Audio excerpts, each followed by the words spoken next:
Hi friends, how are you all? Welcome back. I hope you and your family are safe and well. Friends आज का dream बताती हूँ। आज मुझे dream आया। ड्रीम में मैंने गुरु बृहस्पति को देखा।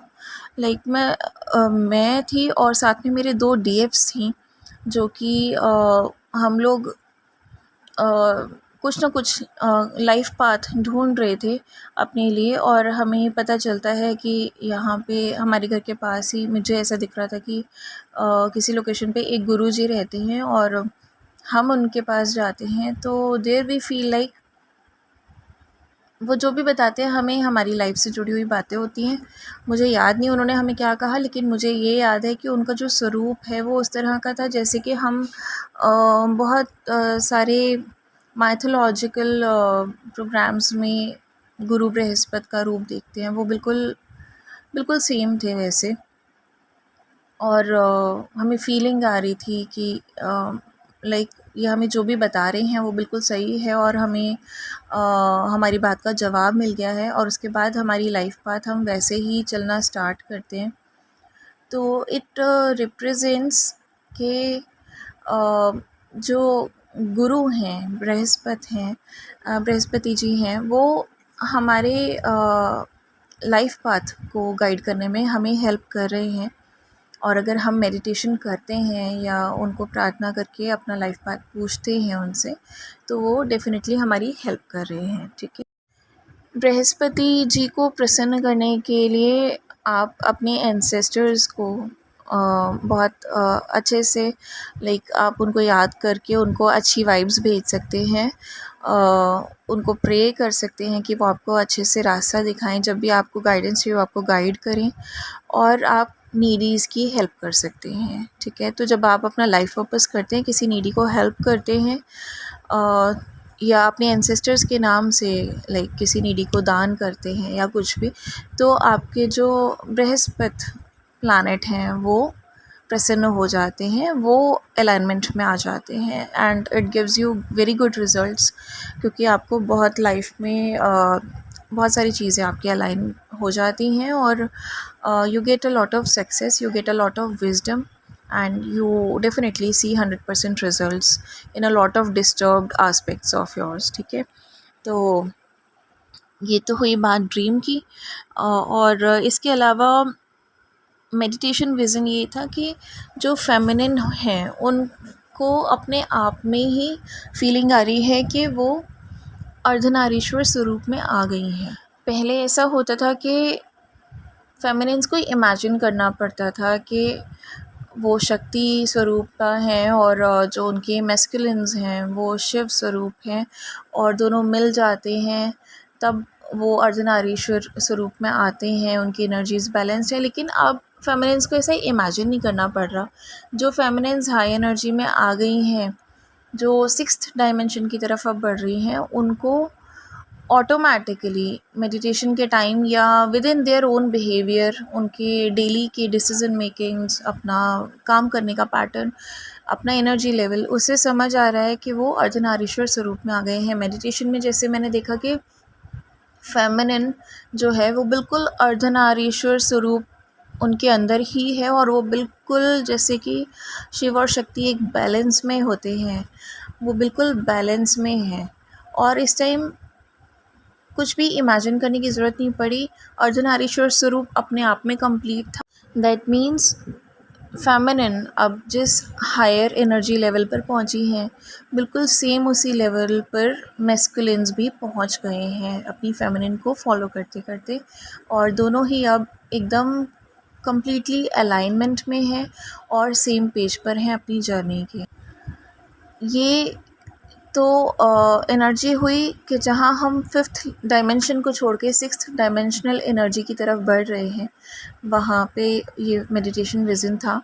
इसके आगे का भी हायर एनर्जी लेवल मुझे आज दिखा कि फेमिनिन्स जब 6th डायमेंशन में आ रही हैं धीरे धीरे और उस डायमेंशन में रहेंगी कुछ दिन, तो जो चेंजेस आएंगे उनके अंदर वो गॉडेस लेवल के होंगे, वो गॉडेस कॉन्शियसनेस में आएंगी।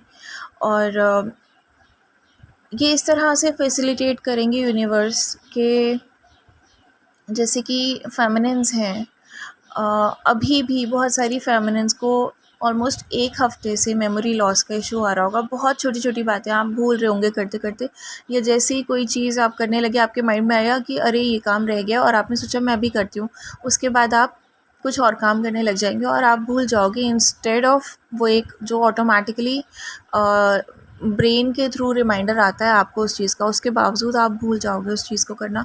या बहुत ही छोटी-छोटी चीज़ों में आपको कुछ याद नहीं रहेगा, या सोच-सोच के आप कुछ काम करोगे। मैं ऐसा नहीं कह रही कि आप बेसिक सभी काम भूल जाते हो, लेकिन बहुत सारी चीज़ें आप इस टाइम भूल जाओगे। जैसे आपको लगेगा कि अरे हाँ, ये काम भी तो था, मैं अभी करती हूँ, और उसके बाद सडनली आप डाइवर्ट हो गए और कहीं और कुछ और करने लगोगे और वो काम आपका रह जाएगा। तो इस तरह से मेमोरी लॉस का पैटर्न चल रहा होगा फेमिनिन्स का।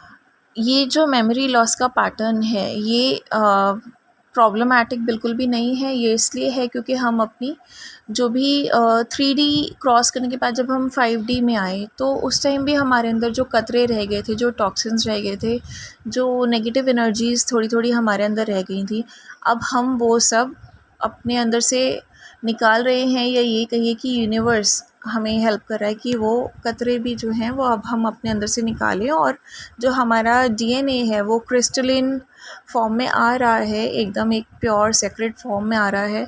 तो उस डीएनए की अपग्रेडेशन को फैसिलिटेट कर रहे हैं यूनिवर्स। और इसीलिए जो ये पुरानी मेमोरीज़ हैं, जो अभी भी रह रह कर हमारे अंदर आ जाती हैं, जैसे कि हम लोग बहुत पीस में हैं, किसी के लिए मन में कोई बुरा विचार नहीं आ रहा, आ भी जाता है तो हम उसको इमीडिएटली डाइवर्ट कर देते हैं, और कोई कष्ट नहीं हो रहा उस चीज़ से हमें खुद को डाइवर्ट करने में। हम लोग बहुत पीसफुली उस चीज़ को डाइवर्ट कर रहे हैं, सब चीज़ें अपने मन में रिज़ॉल्व कर रहे हैं अंडरस्टैंडिंग के साथ। और एनर्जीज़ जो हैं वो बहुत ही काम एंड पीसफुल हैं फेमिनिन्स की। और यही साइंस हैं, सिम्पटम्स हैं कि आप अब 5D से निकल कर 6th डायमेंशन की तरफ बढ़ रहे हैं, जहाँ कि आप बिल्कुल प्योर एंड गॉडेस एनर्जी में आने वाले हैं। इस टाइम आपको डॉल्फिन्स और ब्लू व्हेल्स काफ़ी दिख सकते हैं। जैसे कि मैंने 15-20 दिन पहले भी एक चैनलिंग में बोला था कि जो लोग भी अभी 5th डायमेंशन में हैं वो राइज़ करेंगे एनर्जी और 6th डायमेंशन में आएंगे, तो 6th डायमेंशन में जब आप आने लगेंगे तो आपको व्हेल्स एंड डॉल्फिन्स बहुत दिखने लगते हैं, क्योंकि वो 6th डायमेंशनल स्पिरिट गाइड्स के रूप में माना जाता है उनको। सो इन केस आपको कोई भी कन्फ्यूज़न होती है, तो आप एज़ अ स्पिरिट गाइड, अगर आपको नहीं पता है कि आपके कौन हैं, आप व्हेल्स और डॉल्फिन्स को याद करके भी आप उनसे हेल्प मांग सकते हैं। अगर आप 6th डायमेंशन में आने वाले हैं, अगर आप इन्हीं एनर्जीज़ में हैं जो मैं भी मेंशन करा है मैंने, तो आप ब्लू व्हेल्स और डॉल्फिन्स के स्पिरिट गाइड्स को प्रे करके कोई गाइडेंस ले सकते हैं जहाँ भी आप कन्फ्यूज़न की एनर्जी में हो, क्योंकि both of them represent a fresh start and renewal, revival and wisdom. इसके अलावा जब हम 6th डायमेंशन में आने लगते हैं, तो जितने भी नेगेटिव ओल्ड पैटर्न्स हमारे होते हैं वो कोलैप्स होते हैं। But we have to make sure कि जो अभी जो मैंने बताया था रिसेंटली कि प्लैनेट शिरॉन का रेट्रोग्रेड हुआ है, तो a lot of old pattern will attract us, कि हम वापस से उन्हीं पैटर्न्स में मुड़ें और वापस से हम वही गलतियां करें। तो ये चीज़ें हमें अट्रैक्ट करेंगी, लेकिन अगर हम अपनी जर्नी को प्रॉपर्ली निभाते हुए आगे की तरफ ही मूव ऑन करते हैं, जैसे कि अभी इस टाइम फेमिनिन्स जो हैं वो सब कर रही हैं, वो अपने पास्ट पैटर्न्स में नहीं लौट रही हैं, इस बार वो सब आगे बढ़ रही हैं, सब बिल्कुल खुली आंखों के साथ, बिल्कुल प्रॉपर शक्तिशाली होते हुए, प्रॉपर विजडम के साथ वो लाइफ में आगे मूव ऑन कर रहे हैं। अब उन्हें समझ आ चुका है कि हमारे लिए क्या अच्छा है, क्या अच्छा नहीं है, और हमें किस दिशा में आगे बढ़ना चाहिए। तो feminines are in a great energy actually. तो रेट्रोग्रेड का असर अपने ऊपर ना होने दें, और यूनिवर्स, क्योंकि फेमिनिन्स ने इतना इनर वर्क किया है, universe is facilitating all the डीएफ्स कि वो अपनी नेगेटिव और ओल्ड पैटर्न्स को छोड़कर, शेड ऑफ करके पॉजिटिविटी की तरफ ही आगे बढ़ें, क्योंकि इसके आगे आप गॉडेस एनर्जी में आने वाले हैं तो you can't continue your old patterns, ठीक है। और जो 8 अगस्त को लायंस गेट पोर्टल ओपनिंग होगी, उस पोर्टल में भी वही लोग एंटर कर सकते हैं जो अपने पास्ट के traumas, past patterns, past habits, यानी कि जो भी नेगेटिव हैबिट्स आपकी थी या नेगेटिव थॉट पैटर्न्स थे, नेगेटिव बिलीफ सिस्टम्स थे, उनको शेड ऑफ करके आगे बढ़ने की कोशिश कर रहे हैं, आगे बढ़ चले हैं। उनके लिए लायंस गेट पोर्टल जो है वो ओपन रहेगा 8 अगस्त को। उन्हीं लोगों को उस पोर्टल में एंट्री मिलने वाली है, ठीक है। और ये पोर्टल जो होता है वो माता रानी का पोर्टल होता है, जैसे हम शेरा वाली माँ बोलते हैं ना, तो लायंस गेट पोर्टल में माता रानी का पोर्टल होता है। और इसमें जो फेमिनिन्स एंटर करती हैं वो गॉडेस एनर्जी में आती हैं, ठीक है। Goddess energy in the sense कि आप अपने आप को शक्तिशाली मानती हैं, आपको समझ में आता है कि आप खुद ही शक्ति स्वरूपा हैं, आप खुद ही शक्ति की अंश हैं, आप खुद अपने आप में शक्ति हैं। आपको ये सारी चीज़ें रियलाइज़ होना शुरू हो जाती हैं। और सिमिलरली आपको फॉलो करते करते जब मैस्कुलिन्स अभी तक सेम पेज पे हैं तो वो भी आगे बढ़ते हैं और वो भी शिव स्वरूप और शिव के अंश के रूप में अपनी हायर एनर्जीज़ को अचीव कर पाते हैं। Very important for balancing your masculine and feminine energies वो ये है कि जितना आप इनर वर्क करें, मेडिटेशन कर रहे हैं, सबके लिए लविंग है, नर्चरिंग है, ठीक है, केयरिंग है, उतना ही आपको प्रैक्टिकल भी होना पड़ेगा लाइफ में। और आपको जो भी आप दूसरे के लिए फ़ील करते हो एज अ फेमिनिन आप फील करते हैं, लेकिन डिसीज़न मेकिंग जो है, जो इम्पॉर्टेंट डिसीजंस होते हैं लाइफ के या इम्पॉर्टेंट एक्शंस होते हैं, वो आपको मैस्कुलिन बन के लेने पड़ेंगे उस केस में, because you need to be equally practical as well. तो मेरा सजेशन रहेगा, जो भी फेमिनिन्स अभी तक फाइनेंशियली इंडिपेंडेंट नहीं है, प्लीज़ अपनी फाइनेंशियल इंडिपेंडेंस पर वर्क करना स्टार्ट कर दीजिए, because this thing is really going to help you out in your journey, especially after your union, ठीक है। तो ये यूनियन के टाइम, यूनियन के पहले या यूनियन के बाद आपको बहुत ज़्यादा अच्छा फील होगा if you start working on your finances right now, क्योंकि आप अपने ट्विन फ्लेम के साथ मिल के कोई सोल पर्पस करेंगे तब भी आपको फाइनेंसेस की ज़रूरत पड़ेगी। जब आप अपनी ट्विन फ्लेम के साथ यूनाइटेड होंगे तब भी आपको फाइनेंस की ज़रूरत पड़ेगी अपनी केयर के लिए, या किसी भी तरह से आपको एक्सपेंसेस करने हैं तो।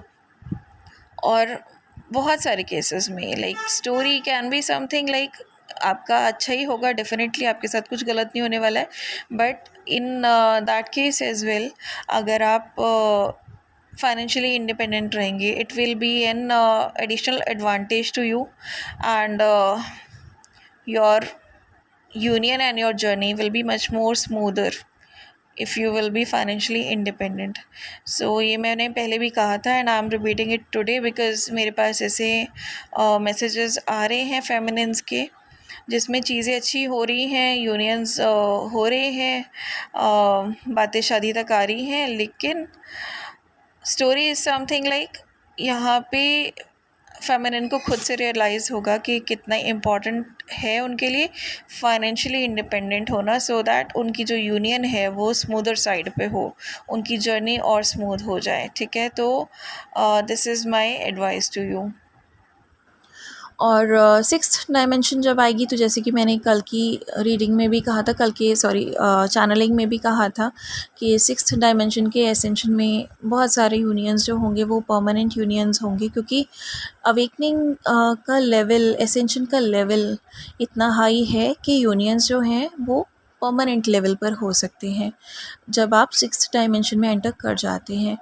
और क्योंकि एसेंशन की एनर्जीज़, अब ये हायर डायमेंशन है तो एसेंशन एनर्जीज़ बहुत ही हैवी होंगी और डेफिनेटली आपको अपने अंदर चेंजेस दिखेंगे, अपनी बॉडी में चेंज दिख सकता है, आपको थोड़ी सी ड्रेनिंग फील हो सकती है अगर इनर वर्क आप कहीं लैग कर रहे हैं तो अपना मेडिटेशन प्रॉपर रखिएगा, सो that you will get all the guidance और आपसे गलत डिसीजन मेकिंग नहीं होगी अगर आप मेडिटेशन करते रहेंगे तो।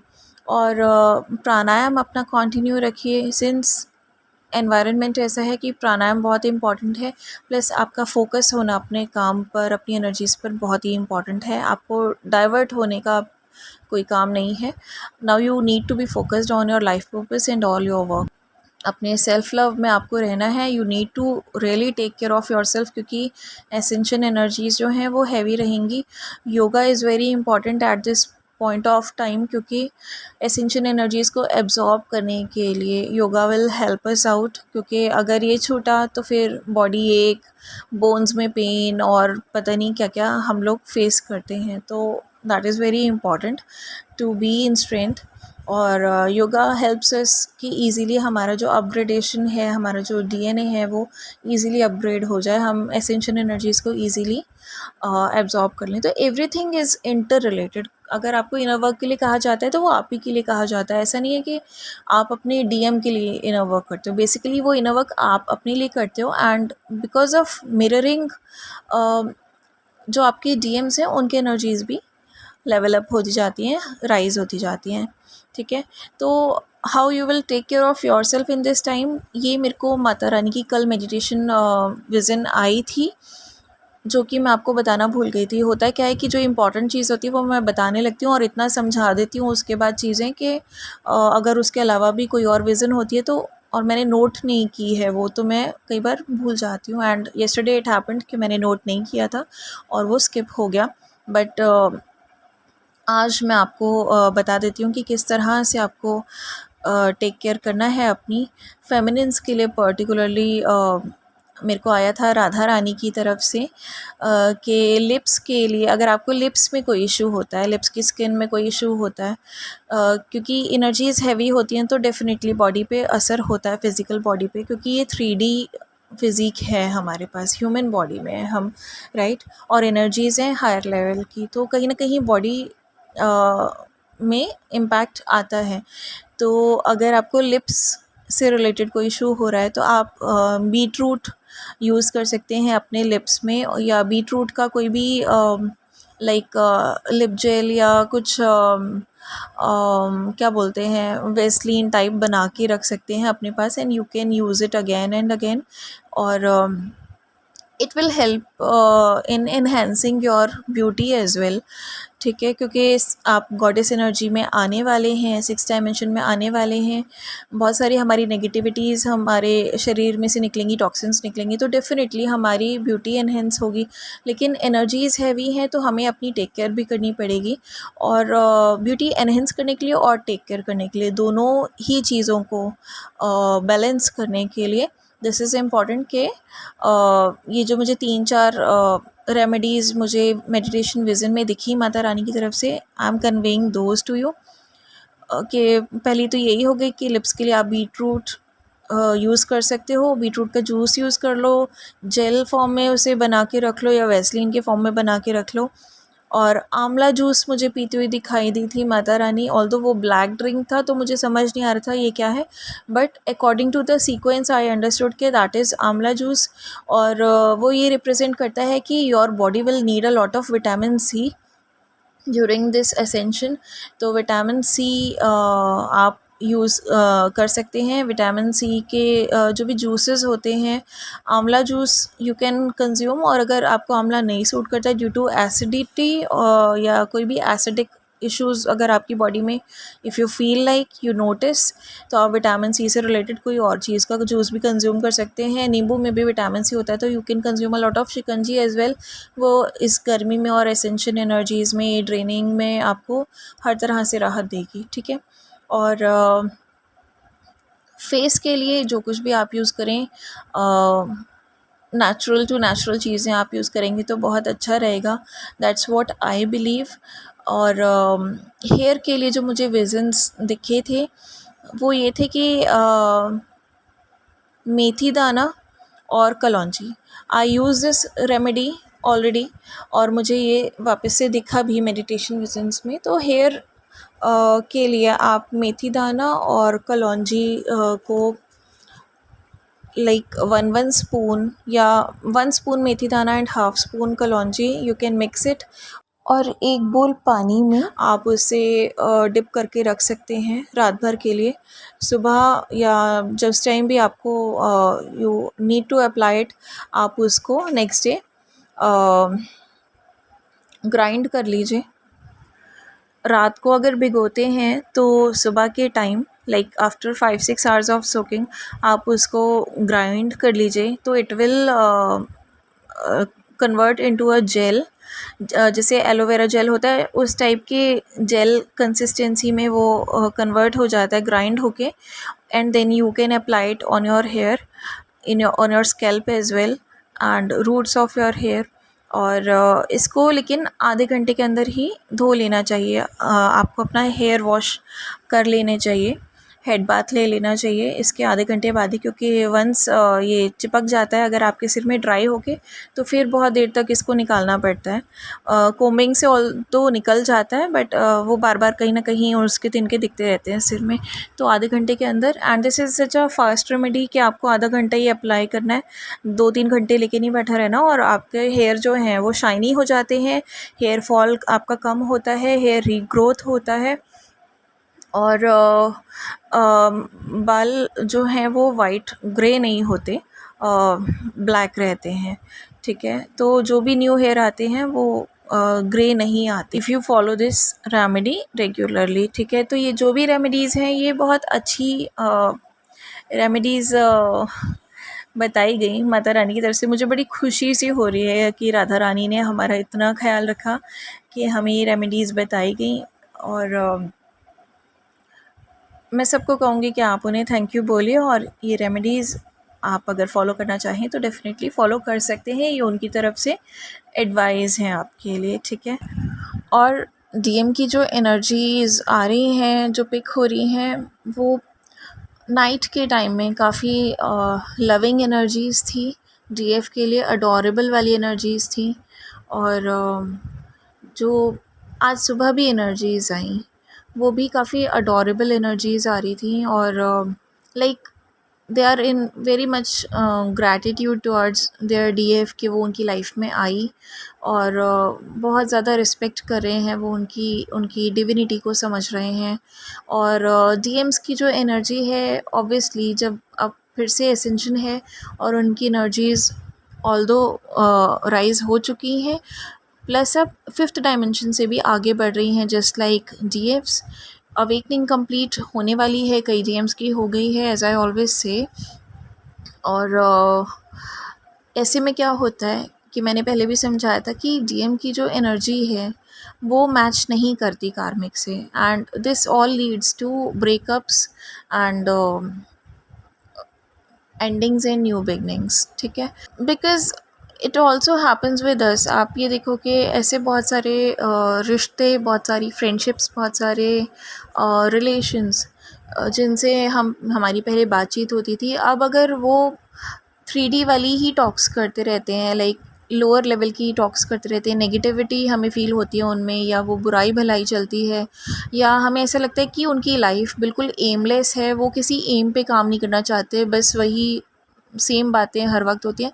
We feel very much detached, we feel very much distracted, we feel very much uncomfortable, uneasy even while talking to such people. मिलना तो दूर की बात होती है, हमें ये लगता है कि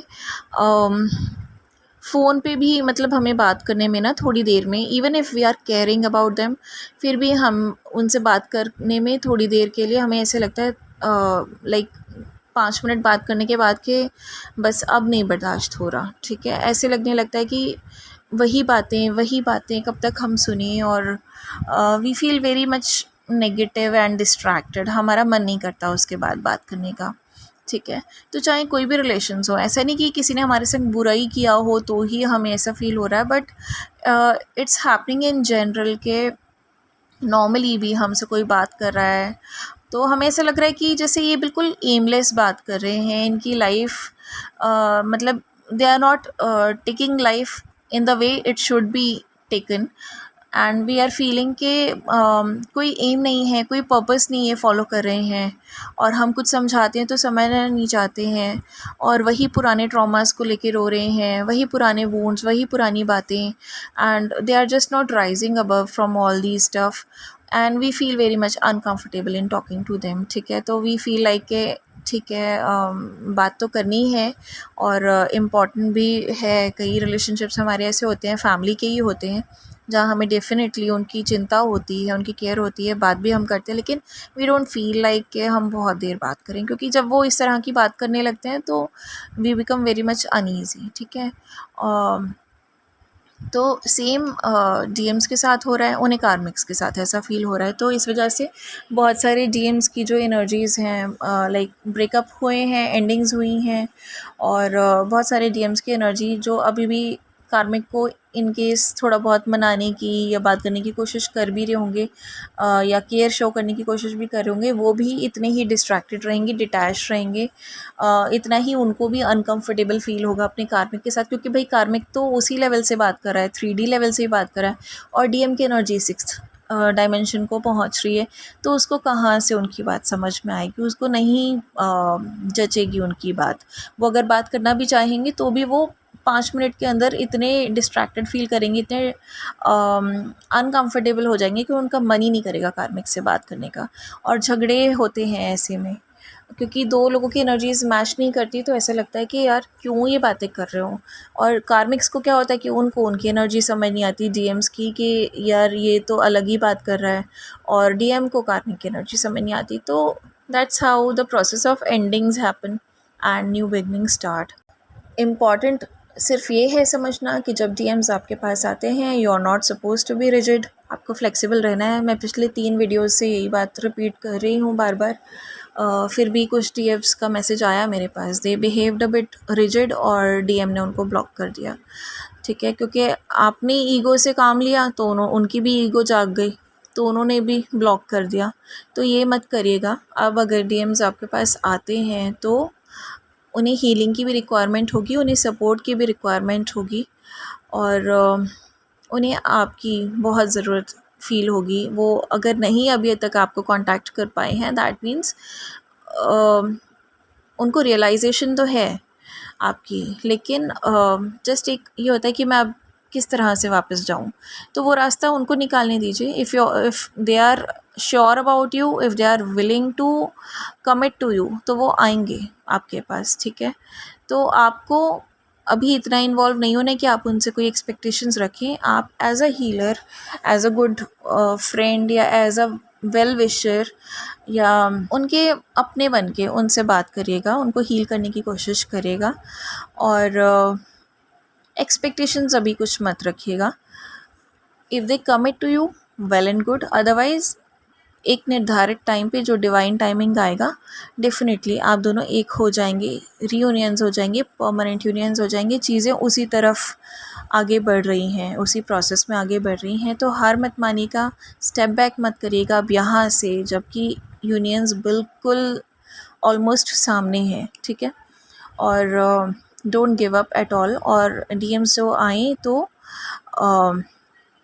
उनको हील करिएगा, सपोर्ट करिए, और उनको समझाने की कोशिश करिएगा कि चीज़ें किस तरह से वर्क करती हैं, और कर्मा किस तरह से वर्क करता है। लेकिन इतना ज़्यादा मत समझा दीजिएगा कि वो पज़ल्ड फ़ील करें। ठीक है, धीरे धीरे धीरे धीरे फ्रेंडली वे में उनको थोड़ा थोड़ा सा गाइडेंस देके आप उन्हें समझा सकते हैं। ठीक है, और अपना self love, self care follow करते रहिए, बहुत इम्पॉर्टेंट है।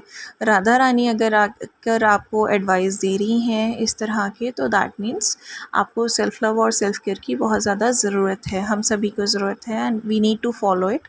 और क्योंकि यूनियंस बिल्कुल सामने ही हैं, तो अब सेल्फ़ लव और सेल्फ़ केयर छोड़ने का मतलब ही नहीं है, वो डेफ़िनेटली फ़ॉलो करना है। बिल्कुल बैलेंस में रहकर डीएम से बात करनी है, और ऑब्ज़र्व करना है कि एनर्जीज़ किस तरह से वर्क कर रही हैं, डीएम्स किस तरह से जागृत हो रहे हैं और ज़्यादा हमारी तरफ आगे बढ़ रहे हैं। पेशेंस बिल्कुल लूज़ नहीं करनी है कि अब आया है, अब भी ये मुझे कुछ कह ही नहीं रहा है, तो वो धीरे धीरे चीज़ें आगे बढ़ेंगी। लेकिन अगर वो आपके पास आएँ तो you have to make sure कि आप रिजिड ना हो जाएं या आप ऐसी कोई बात ना कहें जिससे उनका दिल दुख जाए। अगर आप ईगो रखेंगे तो उनकी साइड से भी ईगो डेवलप होगी, आप डरेंगे तो उनकी साइड से भी फियर डेवलप होगा, ठीक है। तो you need to be balanced so that वो भी बैलेंस्ड रहें। फ्रेंड्स, आई नो ये एनर्जी सबसे रेजोनेट नहीं होगी, ये एनर्जी उन्हीं लोगों को रेजोनेट करेगी जो 5th डायमेंशन से आगे बढ़ चले हैं 6th डायमेंशन की तरफ जो पहुंचने को है। और जो लोग इस एनर्जी से रेजोनेट नहीं कर रहे हैं, दैट मीन्स वो 3rd डायमेंशन से ऊपर उठ गए हैं और 5th डायमेंशन की तरफ आगे बढ़ चले हैं या 5th डायमेंशन में पहुंच गए हैं। जो अभी एसेंशन की एनर्जीज चली प्रीवियसली उसी एनर्जी के साथ। तो आपको थोड़ी सी और पेशेंस रखनी है, इनर वर्क करना है, मेडिटेशन करनी है और बिल्कुल वही पॉइंट्स फॉलो करने हैं जिस तरह की एडवाइस अभी बाकी की फेमिनिन्स को दी गई जो कि एक हायर लेवल ऑफ कॉन्शियसनेस में पहुंच गई हैं। सेम एडवाइस आपके लिए है, बिल्कुल इसी तरह से आपको चलना है। अगर आप में से किसी को भी ये समझ ना आए कि आपको एग्जैक्टली कैसा बनना है, या जो feminines higher level of consciousness में भी पहुंच रही हैं, अगर उन्हें भी समझ नहीं आता है कि एग्जैक्टली गॉडेस एनर्जी क्या होती है, तो मैंने नवरात्रों में 1st नवरात्र से लेके 9th नवरात्र तक 9 माताओं के वीडियोस शेयर किए थे और ये बताया था कि कौन सी माता कौन सी एनर्जी को रिप्रेजेंट करती हैं, हमें क्या सिखाती हैं। छोटे छोटे से वीडियोस हैं, आप एक बार में कवर कर सकते हैं, 9 के 9 एक ही दिन में सुन सकते हैं, नोट कर सकते हैं एंड यू कैन एनालाइज कि आप कहाँ पे लैक कर रहे हैं, आपकी एनर्जी कहाँ पे लो पड़ जाती है, कहाँ पे ऐसा होता है कि आपको एक बात समझ में आती कि हाँ हमें ऐसा बिहेव करना है, लेकिन वो सिचुएशन आते ही आपने जो सोचा होता है कि हम अपना ये वाला बिहेवियर रखेंगे, गुस्सा नहीं करेंगे, ईगो नहीं रखेंगे, लेकिन सिचुएशन आते ही आप उस बिहेवियर पे कायम नहीं रह पाते हैं, मेंटेन नहीं कर पाते हैं उसे और लोअर डायमेंशनल बिहेवियर से आप ट्रीट कर लेते हैं किसी को, ठीक है। तो आपको ये सब एनालाइज करना पड़ेगा ये वीडियोस देख के। You will get the help कि आप समझ पाएंगे कि गॉडेस एनर्जी क्या होती है और आपको अपना माइंडसेट, अपना फिज़िकल एस्पेक्ट, अपना स्पिरिचुअल एस्पेक्ट, अपना इमोशनल स्टेट कैसे रखना है so that you will be able to come in to your goddess energy और गॉडेस कॉन्शियसनेस, ठीक है। तो these videos will help you a lot. इनके एडिशन में आप चाहें तो डिवाइन फेमिनिन शक्ति वाला वीडियो भी आप देख सकते हैं, it will also guide you a lot, ठीक है। If you are really serious about this journey, if you really think that you are a spiritual person, you are here on earth for a purpose, तो divine feminine shakti वाला video in addition to these Navratra वाले 9 videos you can go for it, ठीक है। These will guide you a lot in your journey. और that's it for now. Best wishes, do take care of yourself and your family, and God bless us all.